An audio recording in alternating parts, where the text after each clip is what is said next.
Hello again, everyone. Welcome to Washington Gun Law TV. I am Washington Gun Law President William Kirk. Thanks for joining us. Well, I have to admit that I am a little late to this party. There have been plenty of other people out here in the YouTuberverse that have gotten on this issue right away. But late last week, we got some news out of the banking industry, in an area that we're not commonly concerned with. But it has to do with a new way that they're going to be tracking your credit card purchases as it relates to guns and ammo. That now has many of us in the Second Amendment community really concerned, and for good reasons. We're going to talk about that today, and I'm going to introduce you to a new terminology that I think, unfortunately, we're all going to have to start using, which is the privatization of tyranny. So today, let's spend a few minutes and talk about what credit card companies tracking your gun purchases really means to you now and later.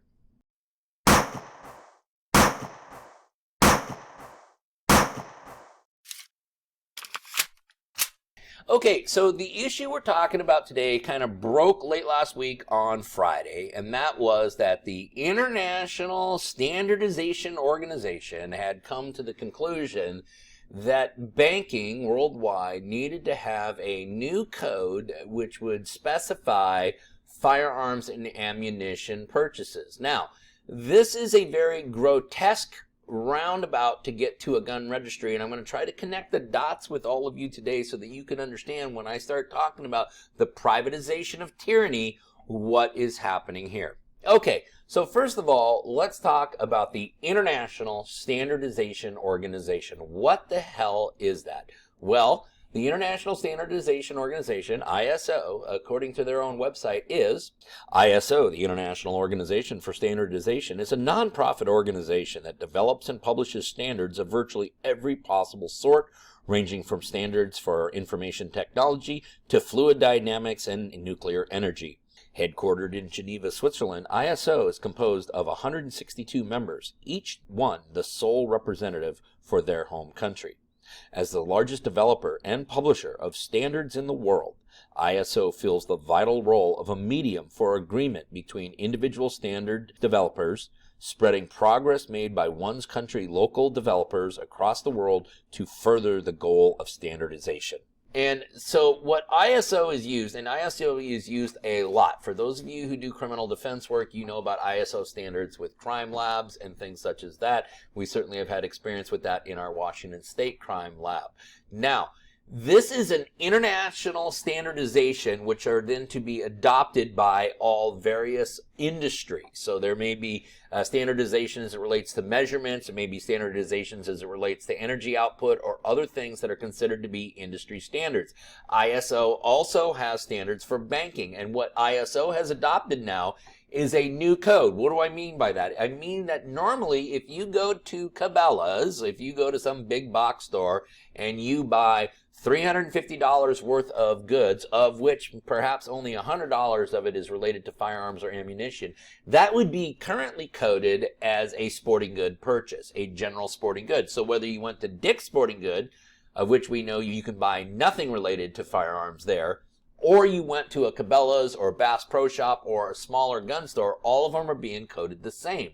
However, now with ISO developing this new standard, all firearms purchases, that is, purchases that come from stores that sell firearms and firearms equipment, will be coded differently. Now listen, these standards have been pushed for a number of years by most of your normal gun control agenda groups, and there has been a lot of pressure put on these banks starting all the way back in 2018 with a column from a New York Times columnist, always a bastion of Second Amendment freedoms over at the New York Times, but I digress, where he basically said we need to start putting political pressure on these banks to avoid and to stop credit card purchases related to firearms and ammunition. The problem with this, of course, is if law enforcement is going to use this data to stop the next Uvalde, to stop the next Las Vegas mass shooting, they're only as good as the data they're given. And this is a generalized code that is going to be used for anything that comes from a store that sells firearms or firearms-related products. So let me give you an example of how ridiculous this can be. Here we are in the middle of September. Hunting season is right around the corner. Take a look at a family of 4 who routinely goes out and says, let's say they duck hunt or they deer hunt. Now, they may go to a Cabela's or a Bass Pro Shop and they may buy $2,000-$3,000 worth of gear for this hunting season because, hey, we all got to have the newest and greatest stuff, right? I get that. That in a $3,000 purchase, maybe the only thing that was purchased related to firearms is a couple of boxes of shotgun shells. Okay, so you have $3,000 overall purchase, you have $50, $60 worth of ammunition. The rest of it is not related. It's gear, it's clothing, it's decoys, it's calls, it's whatever you guys are using out there to do what you want to do. All 3,000 of this is being reported now as a firearms purchase. Now, couple that with the fact that they're looking for unusual or out of sequence firearm purchases. So let's say you have an individual who throughout the course of a normal year is only spending $50 here, $80 here on ammunition or other types of firearm related components, and suddenly once a year makes a massively large investment. Why? Because it's hunting season. But does law enforcement know that? Does the banks differentiate that? Absolutely not. And this is the problem with the data that's going to be clearly shared with law enforcement. The biggest problem here, though, is the privatization of tyranny. What am I talking about? We know that there are many on the progressive left that would gladly and more than willingly squash every single one of our individual constitutional rights for the sake of their cause. We know that the First Amendment, the Second Amendment, the Fourth Amendment, the Fifth Amendment are all under attack by those on the progressive left. Those who claim to be fighting fascism oftentimes will resort to the most fascist tactics necessary to advance their cause.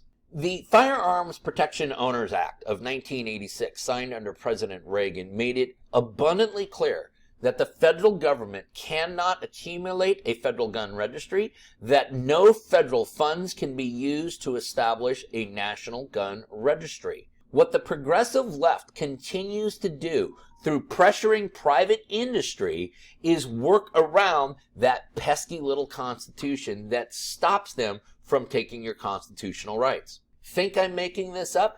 Take a look at how much conservative speech has been squelched on social media for no reason other than it was contrary to what the mainstream media wanted you to believe. Take a look at how many stories were labeled as misinformation or disinformation, which have now proven to be entirely true.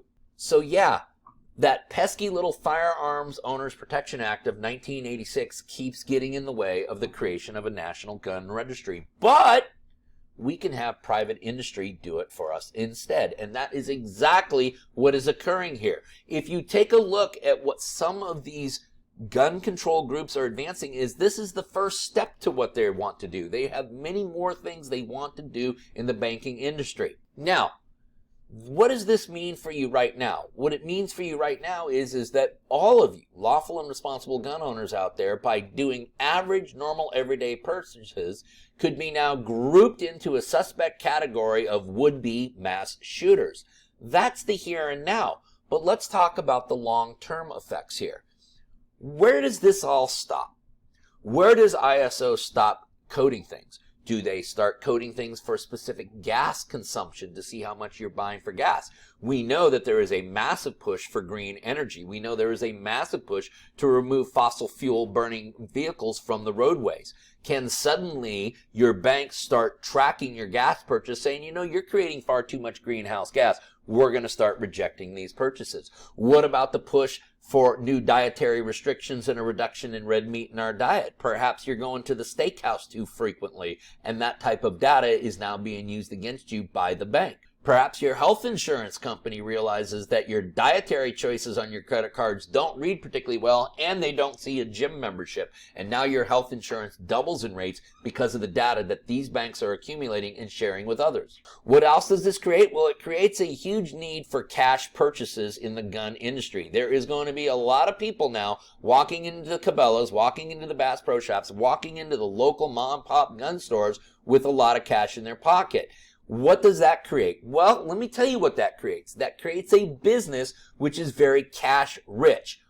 Let's take a look at another industry in Washington state that is very cash rich, that being our cannabis industry. Our cannabis industry in Washington state financially has performed very well from the retail side.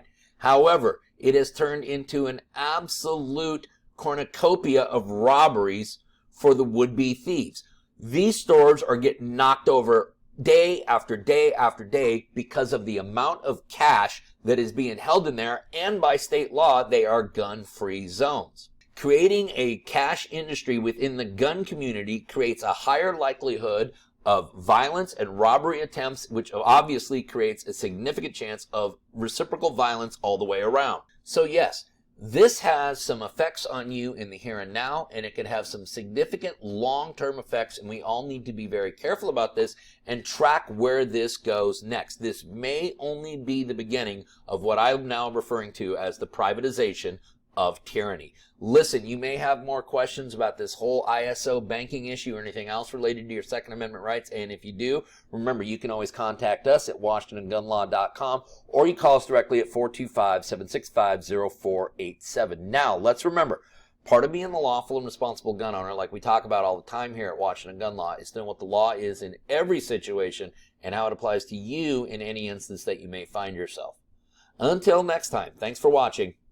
Stay safe.